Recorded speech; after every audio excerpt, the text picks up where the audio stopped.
क्या किया हमने? My father is the best father in the world. Don't ever go there.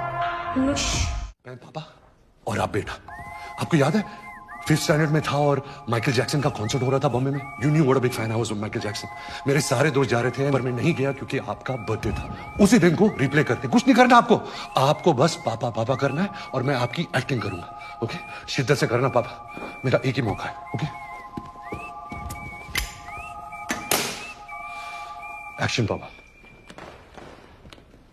पापा, पापा, पापा, सुनाई दे रहा है? बहरा नहीं हूं मैं.